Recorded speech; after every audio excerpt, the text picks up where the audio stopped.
Selamat malam Bapak Wibawa, saya Sharon Augustin, 2024-0102-114. Pada video kali ini saya akan menjelaskan rangkuman pembelajaran yang saya peroleh dari sesi 8 sampai sesi 14 mata kuliah perekonomian Indonesia untuk menjadi nilai akhir ujian akhir semester saya. Setelah mempelajari seluruh modul pada sesi 8-14, saya memahami bahwa perekonomian Indonesia merupakan suatu sistem yang saling berkaitan, mulai dari kebijakan moneter, pengelolaan keuangan negara, perdagangan internasional, siklus bisnis, pembangunan daerah, perkembangan ekonomi dunia, hingga peran Bank Indonesia sebagai bank sentral. Semua kebijakan tersebut bertujuan menjaga kestabilan ekonomi serta meningkatkan kesejahteraan masyarakat. Sekarang saya akan menjelaskan pembelajaran yang saya dapatkan dari masing-masing modul. Pada sesi 8 kita belajar tentang kebijakan moneter lanjutan. Pada sesi kali ini saya mempelajari mengenai perkembangan kebijakan moneter Indonesia dari masa awal kemerdekaan hingga setelah krisis moneter 1997. Dari modul ini saya memahami bahwa kebijakan moneter selalu berubah mengikuti kondisi ekonomi yang sedang dihadapi negara. Pada masa awal kemerdekaan, Indonesia masih menggunakan mata uang peninggalan Belanda dan Jepang. Kemudian pemerintah mulai menerbitkan ORI atau Oang Republik Indonesia sebagai simbol kedaulatan ekonomi bangsa. Dari sini saya belajar bahwa mata uang memiliki peran penting dalam membangun negara yang merdeka. Selanjutnya, pada periode 1953 sampai 1959, perkembangan perbankan mulai meningkat. Masyarakat mulai menyimpan uang dalam bentuk giro, tabungan, dan deposito, walaupun belum berkembang seperti sekarang. Kondisi tersebut menunjukkan mulai tumbuhnya kepercayaan masyarakat terhadap lembaga keuangan. Kemudian Indonesia memasuki masa Orde Baru yang lebih fokus pada stabilisasi ekonomi dan pembangunan nasional. Namun pada tahun 1997, Indonesia mengalami krisis moneter yang menyebabkan nilai rupiah melemah. Banyak bank mengalami kesulitan dan kepercayaan masyarakat terhadap sistem keuangan menurun. Pemerintah kemudian mengeluarkan berbagai kebijakan moneter untuk mengendalikan kondisi tersebut. Dari sesi ini saya menyimpulkan bahwa kebijakan moneter sangat penting karena dapat menjaga kestabilan nilai rupiah, mengandalkan inflasi, serta menjaga kepercayaan masyarakat terhadap sistem keuangan. Pada sesi ke-9, kita belajar tentang keuangan negara.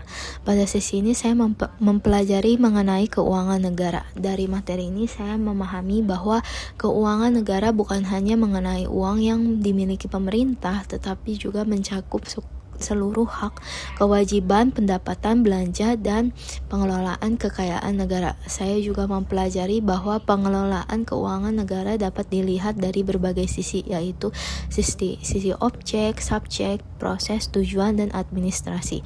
Artinya, pengelolaan keuangan negara harus dilakukan secara menyeluruh mulai dari perencanaan hingga pertanggungjawaban. Selain itu, saya juga memahami bahwa APBN dan APBD menjadi dasar pengelolaan keuangan pemerintah di dalamnya. Terdapat pendapatan negara, belanja negara, pembiayaan, serta kondisi surplus atau defisit anggaran. Jika pengeluaran lebih besar daripada pendapatan, maka akan terjadi defisit. Sedangkan jika pendapatan lebih besar, maka akan menjadi surplus. Saya juga belajar bahwa pengelolaan keuangan negara harus menerapkan prinsip akuntabilitas, profesionalitas, proporsionalitas, dan keterbukaan agar penggunaan anggaran dapat dipertanggungjawabkan kepada masyarakat. Kesimpulan yang saya peroleh adalah bahwa pengelolaan keuangan negara yang baik menjadi dasar keberhasilan pembangunan nasional. Lalu lanjut pada sesi 10, kita belajar tentang kebijakan perdagangan luar negeri. Pada sesi ini saya mempelajari mengenai kebijakan perdagangan luar negeri atau perdagangan internasional.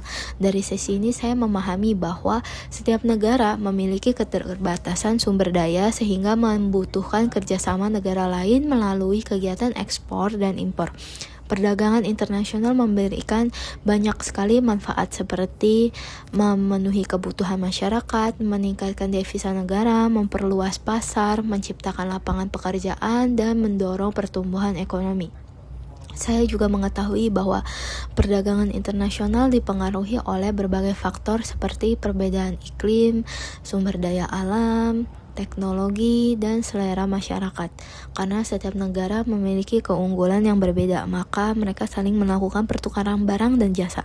Selain itu, pemerintah memiliki berbagai kebijakan perdagangan seperti tarif, subsidi ekspor, pembatasan impor, serta kebijakan lain yang bertujuan melindungi industri dalam negeri dan menjaga keseimbangan perdagangan.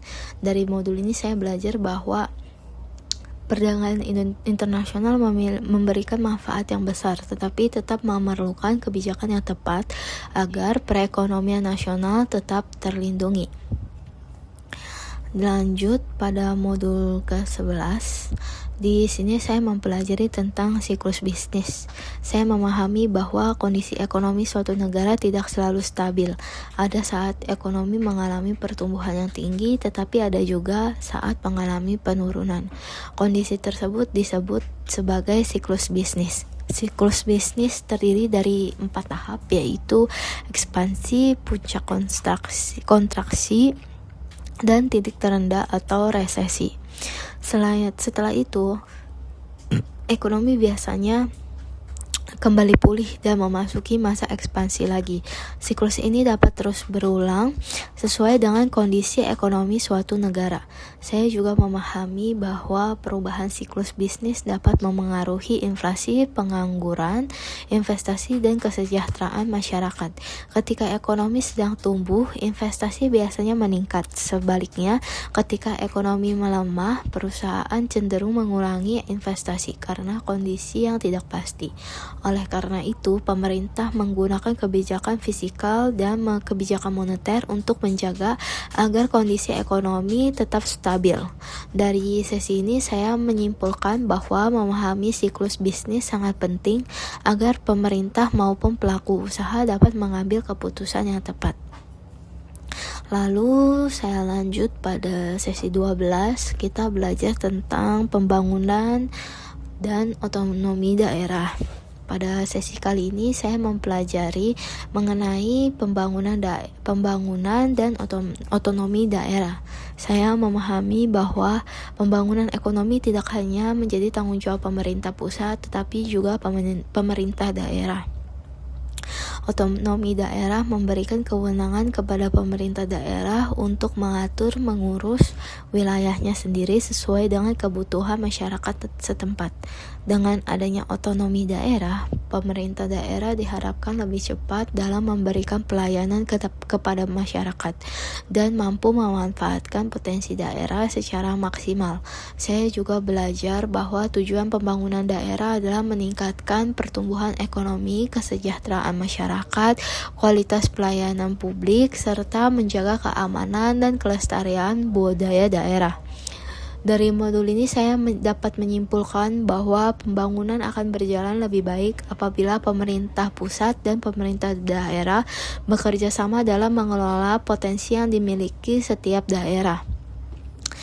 Nah, udah, kita lanjut ke sesi 13, yaitu kita membahas tentang perkembangan ekonomi dunia.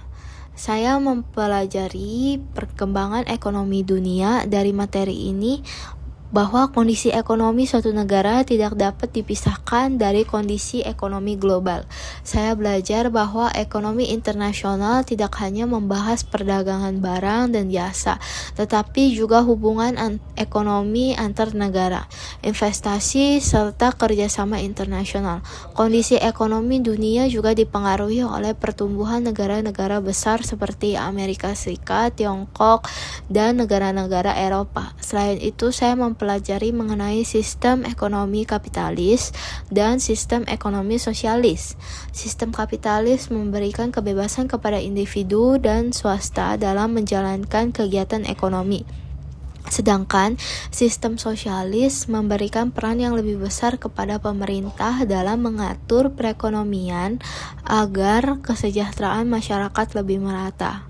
Saya juga mengenal konsep One Belt, One Road yang merupakan kerjasama pembangunan infrastruktur dan konektivitas antar negara yang yang diprakarsai oleh Tiongkok untuk meningkatkan hubungan ekonomi internasional. Dari sesi ini saya memahami bahwa perubahan ekonomi dunia akan memberikan dampak langsung maupun tidak langsung terhadap perekonomian Indonesia. Nah, lanjut pada sesi terakhir kita belajar tentang Bank Indonesia. Pada sesi kali ini saya mempelajari mengenai Bank Indonesia sebagai Bank Sentral Republik Indonesia. Saya memahami bahwa tujuan utama Bank Indonesia adalah menjaga kestabilan nilai rupiah agar perekonomian nasional tetap stabil. Bank Indonesia memiliki tiga tugas utama, yaitu menetapkan dan melaksanakan kebijakan moneter, mengatur serta menjaga kelancaran sistem pembayaran, dan mengatur serta mengawasi perbankan di Indonesia. Ketiga tugas tersebut saling berkaitan untuk menjaga stabilitas ekonomi nasional. Saya juga memahami bahwa Bank Indonesia merupakan lembaga yang independen sehingga dapat menjalankan tugasnya tanpa campur tangan pihak lain. Independensi tersebut penting agar setiap kebijakan yang diambil benar-benar bertujuan menjaga stabilitas ekonomi, bukan karena kepentingan tertentu. Selain itu, Bank Indonesia juga berperan menjaga kelancaran sistem pembayaran dan mengawasi perbankan agar kegiatan ekonomi dapat berjalan dengan aman dan lancar.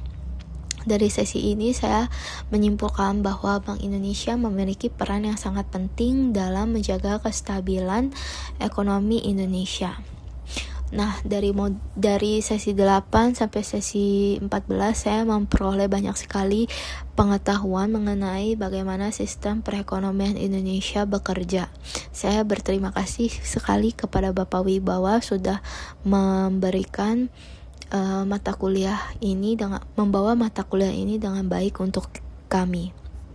Saya memahami bahwa keberhasilan pembangunan ekonomi tidak hanya bergantung pada satu kebijakan saja, tetapi merupakan hasil kerjasama berbagai sektor, mulai dari kebijakan moneter, pengelolaan keuangan negara, perdagangan internasional, pembangunan daerah, hingga peran Bank Indonesia sebagai bank sentral. Melalui pembelajaran ini, saya menjadi lebih memahami bahwa setiap kebijakan ekonomi yang dibuat pemerintah memiliki tujuan utama untuk menjaga stabilitas ekonomi, meningkatkan kesejahteraan masyarakat, serta mendukung pembangunan Indonesia yang berkelanjutan. Dengan demikian, pembelajaran yang dapat saya sampaikan, maaf bila ada salah kata atau kekurang-kurangnya. Terima kasih atas perhatian Bapak.